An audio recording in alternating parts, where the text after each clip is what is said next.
যদি চায় যে বাচ্চাটা আমাকে দেন, আমি বড় করে দেব বা ওকে অনেক উচ্চ শিক্ষিত করে দেব, তাহলে আপনি কি করবেন? আমি বাচ্চা দিতে চাই না। আমি কষ্ট করে হলে 10 ভাইয়ের কাছে চায় চিন্তা হলো আমি মানুষ করব, আমি নিজের পায়ে আমি নিজে গড়িয়ে তুলবো। হ্যাঁ, আমি প্রতিবন্ধী হয়েছি, ঠিক আছে, কিন্তু মানুষকে দেখিয়ে দিব যে আমার মতন হতভাগা কাউকে ভালো সন্তান কেন, নিজের পেট থেকে সন্তান কাউরই দিবা না। নিজে আমি একটা চাই চিন্তা হলে আমি ছেলেকে মানুষ করছি বা মানুষের মতন গড়িয়ে তুলবো, আশা করি।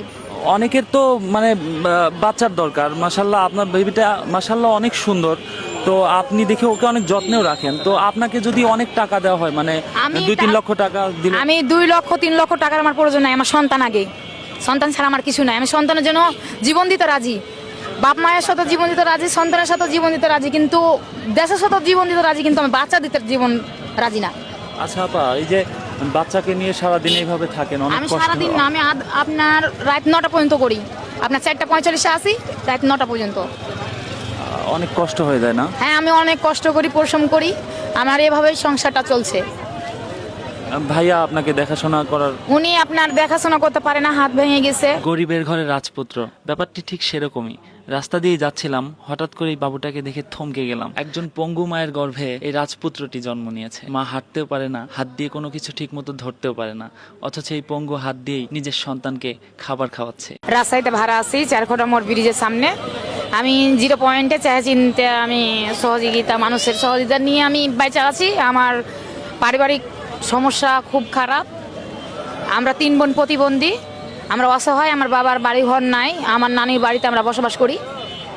আমি ভাড়া বাড়িতে আছি। আমার শ্বশুর শাশুড়িরও জায়গা নাই, আমার স্বামীর হাত ভেঙে গেছে, আমার সমস্যা।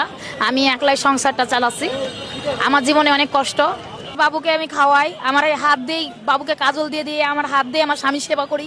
এই হাত দিয়েই আমার স্বামীকে আমি অতিরিক্ত জীবনের থেকে বেশ ভালোবাসি। আর আমার স্বামী আমাকে অতিরিক্ত ভালোবাসে। এই যে স্বামী আমার পাশে এখন ভ্যানটা নিয়ে আসছে, এই যে দেখতে পারেন, আমি মিথ্যা কথা বলিনি। এই যে আমার হাজবেন্ডের হাত ভেঙে গেছে, আমার 2টা হাত নাই, পা নাই, স্বামীর কেউ নাই, আমি ছাড়া ও দুনিয়াতে কেউ নাই। একবারই অসহায়। আমি চাই চিন্তা খাই, আর কিছু বলার মতন আমার সাধ্য নাই।